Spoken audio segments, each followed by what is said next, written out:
The ages of man are named by the materials that shape their technologies: stone, bronze, and iron.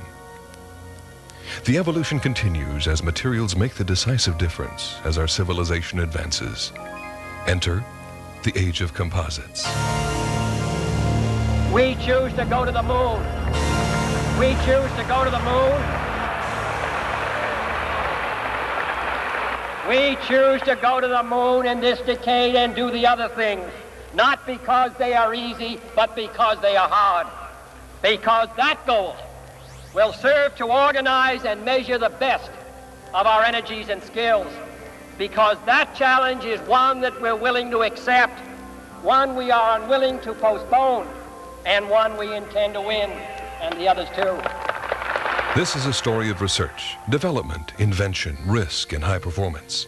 It is the story of advanced composites in Minnesota, with chapters in medicine, transportation, recreation, and aerospace. In fact, a chapter for nearly every United States space endeavor.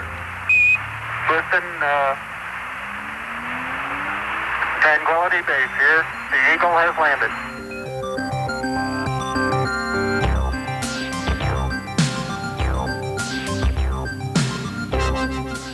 That's one small step for man, one giant leap for mankind.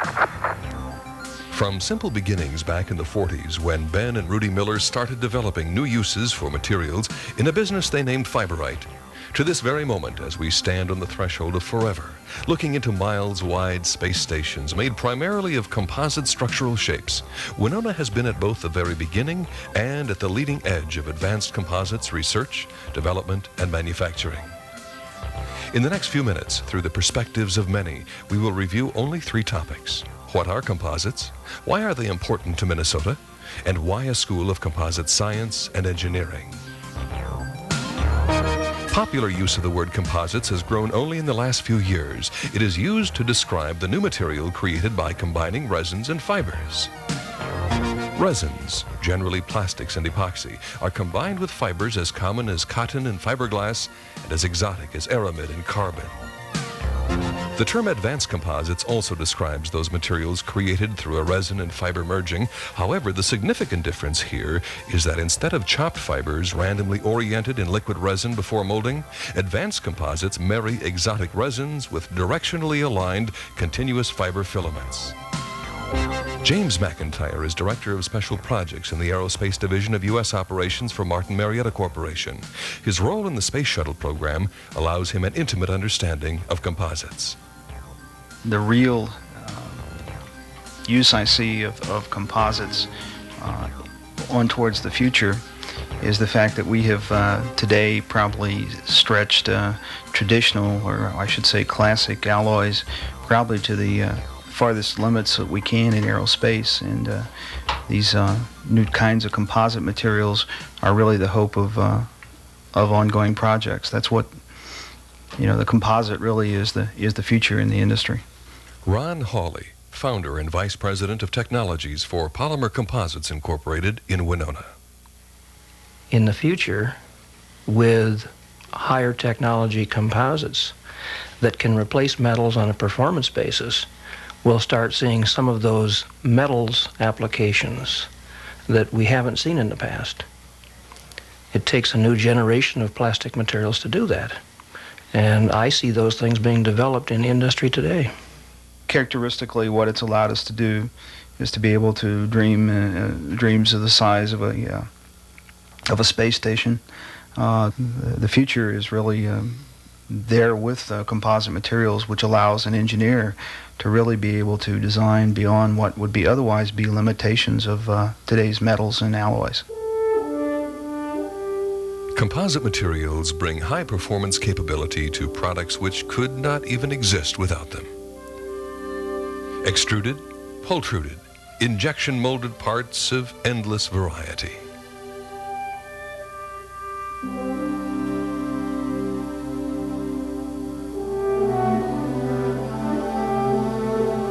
Transportation, medicine, aerospace, and recreation.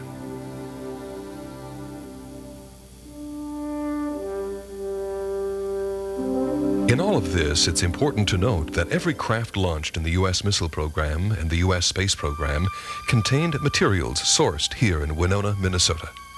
Every 747 that flies today carries 14,000 pounds of passenger cabin parts made from materials sourced in Winona. As time and technology advances, more aircraft parts and airframe components are being converted from traditional materials to composites. Here's Minnesota Governor Rudy Perpich. During the recent around-the-world flight of the Voyager, there were numerous references made to an earlier aviation feat. 60 years ago this May, Charles Lindbergh, whose character was forged in a small Minnesota town, stretched the horizons of human achievement in space when his plane touched down in Paris after a 33-hour flight across the Atlantic. Charles Lindbergh exemplified the loneliness of leadership, the daring of discovery, and the best of the human spirit. ABC News commentator Paul Harvey. Are we celebrating the last first in aviation? Dick Rutan thinks not. He says that what we can do is limited only by what we can dream. President Reagan will present Rutan and Yeager and the Voyager designer brother with the Presidential Citizen Medal for service to the country. He calls them pioneers in the finest American tradition. It's interesting, even the Soviet news agency, even TASS, compared Rutan and Yeager to such pioneers as Lindbergh. Fallout from the Voyager Odyssey will include future featherweight construction of aircraft, increased use of the stronger, tougher graphite fiber will let us fly farther on less fuel, and in military aircraft it might escape detection by enemy radar. Brought to Winona by Ben and Rudy Miller, Stanley Prozen is now president of Diversified Fabricators, the largest carbon fiber pultrusion company in America, and one of the many local Fiberite spin-off companies. Recognized around the world as the father of advanced composites, Stan was the first to merge resin and carbon fiber to produce an historic part, a fact which he only reluctantly acknowledges. Well, okay, I'm not so sure I'm the first, but I think I am. But it was back in 1963, like I started, that we were working on the mine cases and reinforced plastics, trying to improve properties so that they would withstand all these hostile environments, like submarines. In those years, we worried about the submarine thresher going down, if you remember that. A couple of fellows that I knew were on that thresher. And so the thing was, well, let's find materials where if people get trapped underwater, let's go down and find them. So you got to get something stiff, something lightweight, and something that's buoyant enough to come back up. Well, of course, we started looking at these materials, and one day the people from Union Carbide came to see us at the Navy, at the Naval Ordnance Lab. Said, "Look, we got this black fiber." That's what they called it. And I guess, not knowing any better, I says, "Have you got some you can give me?" And so, "Oh, yes." They said, "What do you want to do with it?" I said, "I want to try a couple things." But I took it back and I made what I call an NOL ring. It's a 6-inch ring. It's a standard test ring now. And I made this ring and tested the ring and showed, yes, indeed, that the properties that were inherent in the fiber were also in that ring. From quiet beginnings with Stan, advanced composites are rapidly becoming essential in the process of materials replacement necessary in transportation, recreation, medicine, and aerospace. What composites allow us to do is to build the dreams that we dream. If we weren't able to have composites available, we would have to live within the constraints of classic metals and alloys. And they have really allowed us to look into the 21st century.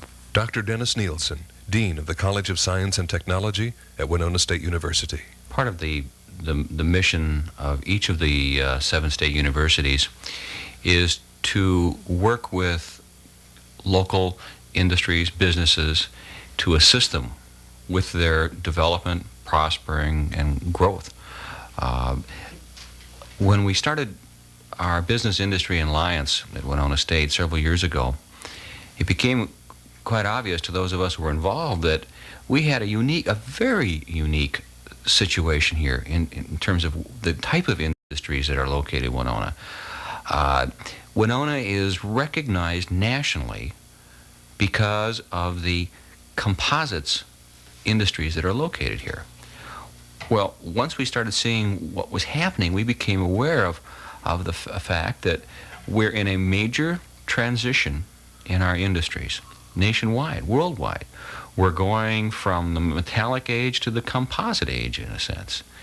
And as a result, I think education at this point is kind of been caught short. We're not keeping up with the changes in the industry.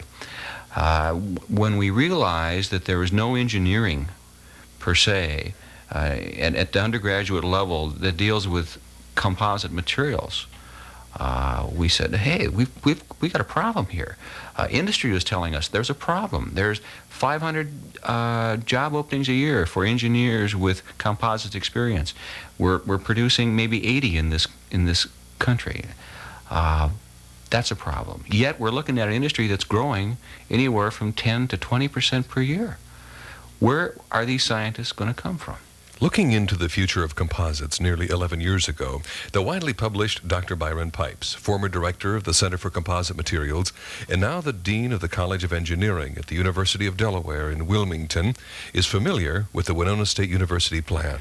Well, I think that Winona has a unique opportunity with the locale of a number of intermediate-sized industries that are at the forefront of this technology. And in addition to that, you have a number of entrepreneurial, smaller companies that are coming into being that I think will be providing some real opportunity for growth.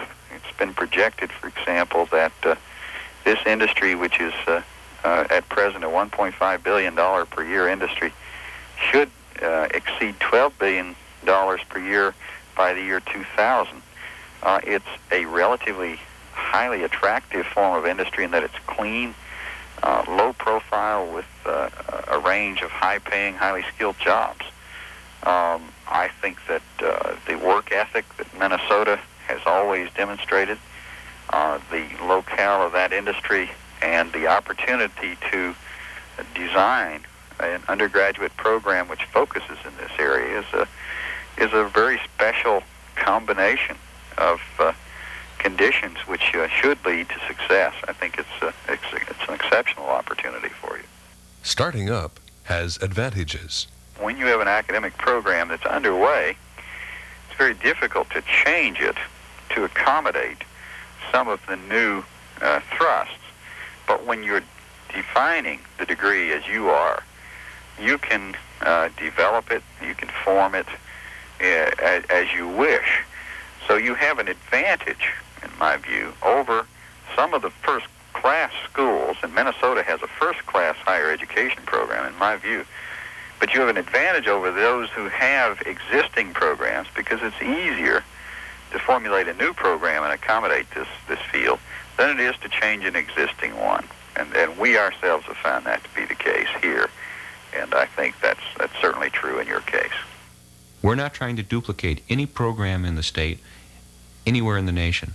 What we're trying to do is to support these industries in our area and to develop a new area that is unique. In other words, we're carving out our niche in this state.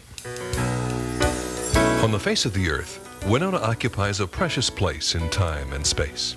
Steve Bowen, president of Polymer Composites of Winona. Winona is unusual. It's unusual because, related to composites, because of the percentage of jobs in this one industry. Fiberite and RTP companies, industry leaders founded in Winona. Polymer Composites, advanced composite formulations, tooling and process. Turtum, engineering composite materials for aerospace, consumer, transportation, and recreation. Diversified Fabricators, America's largest carbon fiber pultrusion company. Winona Canoes, designer and builder of internationally acclaimed competition and pleasure canoes using composite technology. MacPro, developing special tooling for the industry. And it is unique. It is unique in the country and probably in the world. A very large and somewhat similar metropolitan area in terms of the scope of composites, the impact on that workforce in that locality is the Wilmington, Delaware area, where DuPont, ICI, Hercules, BASF, and a number of other major chemical companies who are deeply involved in composites are headquartered. And there they have made a commitment to sponsor university programs with the University of Delaware. They're heavily endowed and they have an active industry academic interface, and it's been most successful. On a smaller scale, but of equal importance on that smaller scale, this would be a similar program geared to the undergraduate degree rather than the graduate school. President of Winona State University, Dr. Thomas Stark. Well, there's a national and international need for people in this burgeoning industry. The university has a responsibility to be forward-looking, to try to anticipate the needs, employment needs of people, employment needs of the industry, I really should say. And composites is the wave of the future. So our university needs to be in place so that it can address those needs and provide people to work in that industry. So we started out with this idea that we would have an option in the physics major that would deal with composite materials. Well, when Governor Perpich visited our campus in the summer of '86, he was so impressed with this business industry education interaction and the excitement of the potential for economic development that he said, you don't need an option in that physics major, you need engineering. But I also think it's important, and it becomes a product of Minnesota, a renewable resource, to be able to produce people that can seek employment throughout the country and in turn draw other resources such as financial resources and grants from other industrial concerns to sponsor work and research and development in this area at the Winona State University. The state university system also has moved to clarify its role and will become the major provider of undergraduate education. Our state universities will increasingly become regional economic development centers in greater Minnesota, serving as catalysts for long-term economic growth and vitality. I think he's a governor that has a lot of vision. I think he's impatient in some respects, about the way we're responding to the changing economy and the changing technology. And he wants new business in this state, and he wants existing business to prosper and grow. Winona State University, a choice for the location of a School of Composites Science and Engineering. Well, it makes sense in Winona for a number of reasons. One is that this is a national center for the manufacturing of composites. We believe that as a university, we need to do more than educate people, but to serve in economic development and work with business and industry. With that very major industry located here in Winona, we've developed relationships with those companies to help them do their work better. At the same time, we provide needed learning laboratories for our students. So the industry is here. That's one big reason. The laboratory surrounds us at the university. The second major reason is we have provided the basis and the head start for moving into an engineering program. Another reason is that we've developed with our area vocational technical school a 2-year technicians program in this industry that is like, again, the first step to an engineering program. With the Alliance, we've developed a center for materials research and testing, and we do a lot of work with that industry. Next logical step is to start a School of Engineering. I think it's definitely the logical place to put the school, because I think if you're going to look at high technology industries, you have to have the close support of high technology education. The two are intimately linked. You cannot separate them by 100 miles anymore. They have to be together. I think it's very logical. If you look at the composites industry in and around Winona, we have a wide variety of companies, manufacturers, making and using plastics. And they all have different requirements, but they all need composites engineers. The window of opportunity is a finite one. That that inaction in responding to this opportunity is the same as a negative action. I believe the window of opportunity not only for Winona but for Delaware and for the United States, for that matter, is open. But if we don't step into it, it will close, and we will lose our position internationally. And I think that for that reason, I'm anxious to support the Winona effort. I think in many opportunities, there's, to use the cliche, a window of opportunity. Not only do we have a responsibility as a state to keep that industry in Minnesota, but when in keeping it here and supporting it and nourishing it, it will bring along with the other supportive industries that are a part of it. It's just a grand opportunity that we have. We can't let it escape from us. We have just a short period of time, I think, in which to capture the moment. I think that it should mean a great deal to the state. It should highlight the state in an emerging new industry, new high technology, and I would like to see Minnesota become the next Wilmington, Delaware. And I think Winona's becoming that type of a community. It's very easy for us to get caught up with what does it mean for the 30-some thousand people that live right in our area. And that's important, there's no doubt about it. But that is minuscule compared to what it means to the state and really to the nation. If we as a state can get into this industry so that it is the place where businesses that are developing now can continue to be and can operate with the kinds of support that they need so they can be profitable, then Minnesota will be in an absolutely enviable position among the 50 states.